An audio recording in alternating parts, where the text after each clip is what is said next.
The greatest thing that you can be that will create not only money, but sustainable growing wealth is you. People are holding in place their money situation exactly as it is because it maintains predictability and because it maintains comfort, even if that comfort is a level of pain that you've associated with knowing what's going on. We keep thinking there's some answer that we're missing. We keep thinking that if we can just figure it out, just get the right formula, then we will set ourselves free, then all of this will work. That is an incorrect assumption. If you're going to have something different, you're going to have to do something fundamentally different to get there. What if the real missing element is you being you, whatever that is, that will actually allow something different to show up than what you've had before and than what your family has had before?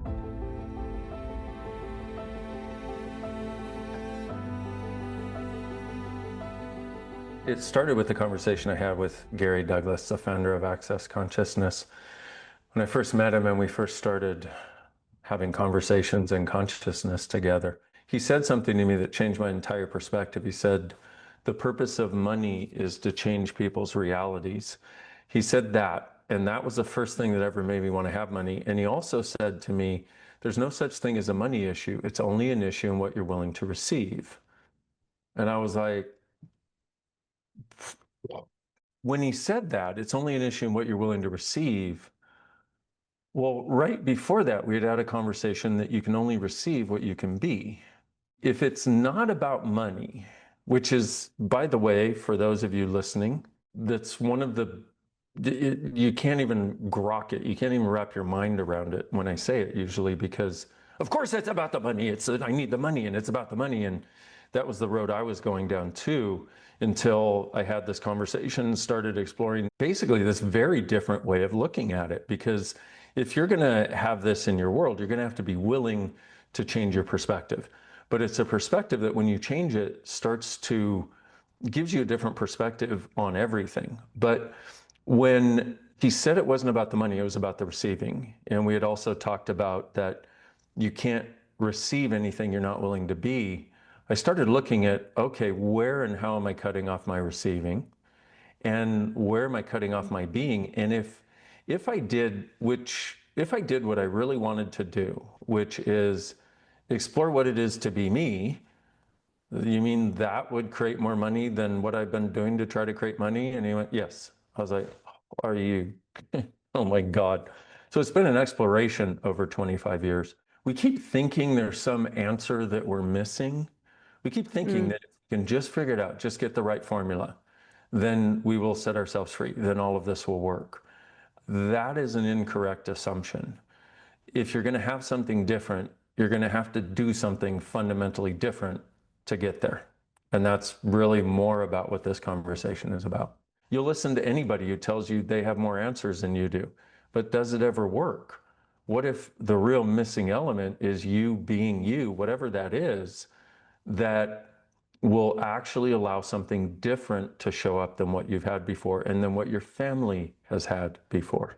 Here's the other weird part is people are holding in place their money situation exactly as it is because it maintains predictability and because it maintains comfort, even if that comfort is a level of pain that you've associated with knowing what's going on.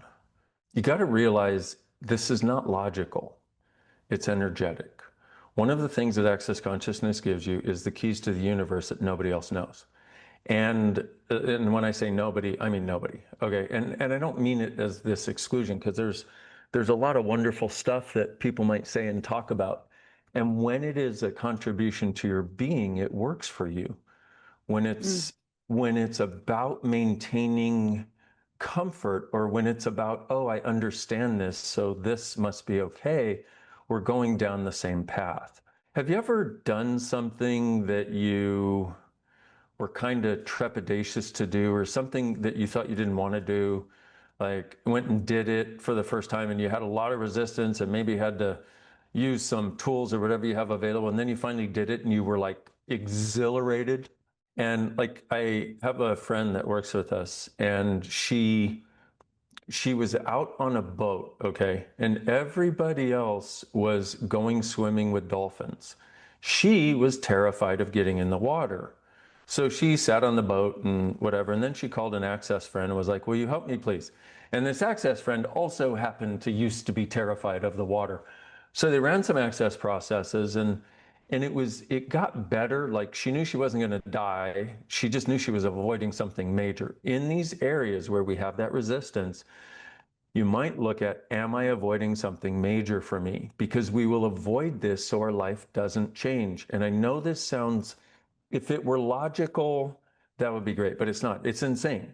But this is how we function. And this is the same thing we're doing with money. So you jumping into something where there might be a lot of money with ease is like her jumping into the water where she thought she was going to die. And once again, I know it sounds insane, but you got to go beyond logic here. Just be with this conversation, see what it might contribute to you, and then take whatever tools that you can or take whatever awarenesses you can and explore them. Things will show up for you in a different way after this conversation. But what happened is she called her friend, she got some processing, got some access processing.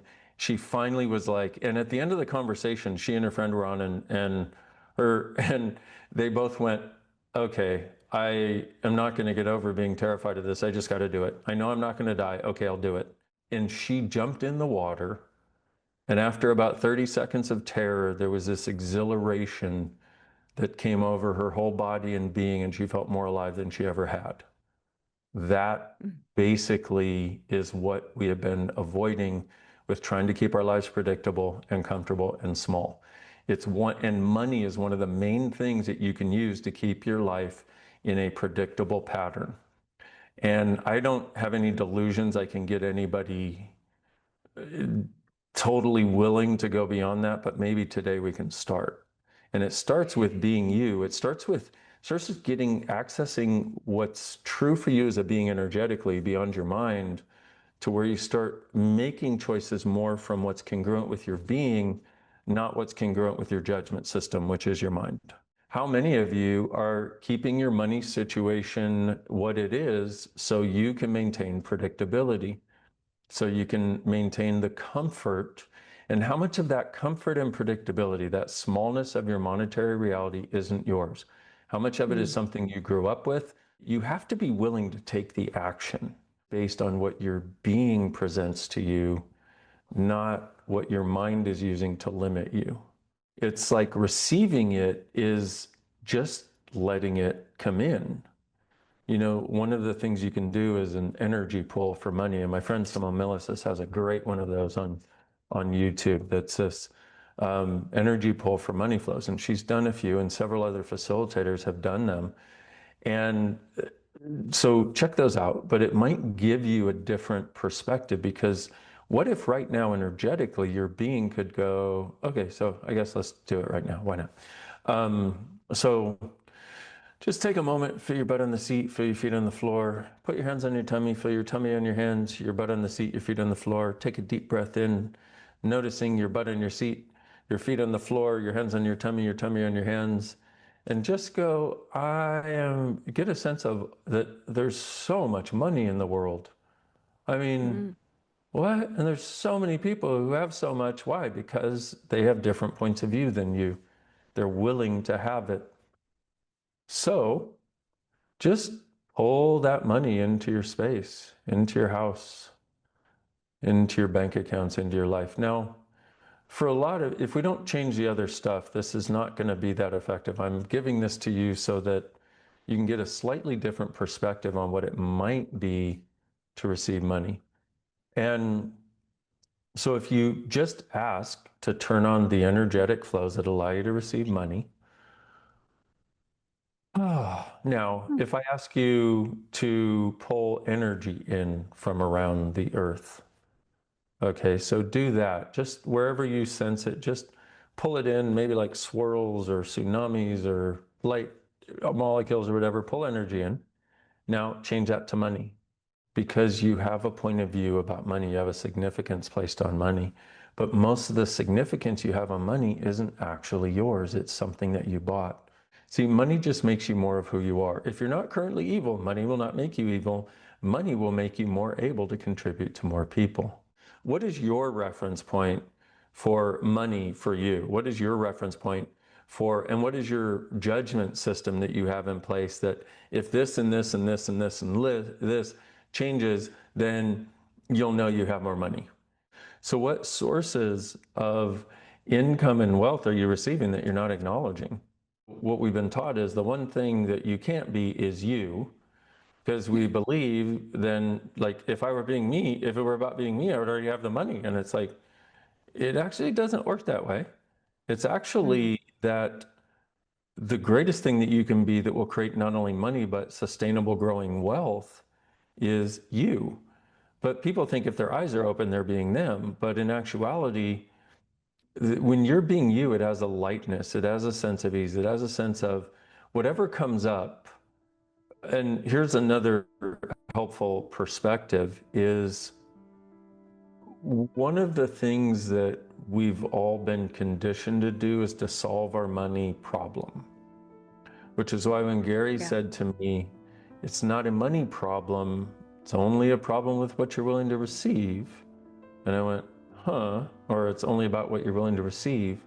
And so change this perspective. Rather than continuing to go, it's a problem and I need to solve it, look at it as a situation and what can I be, what can I choose, and what can I do to change it?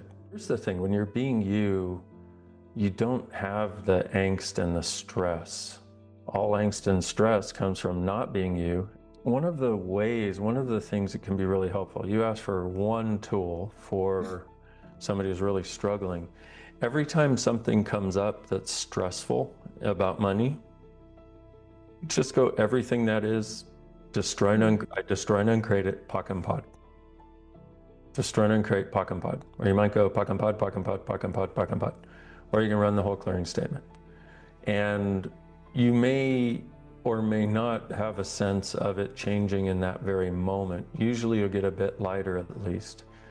But after you do it many, many, many times, there will start to be a shift in your reality with money.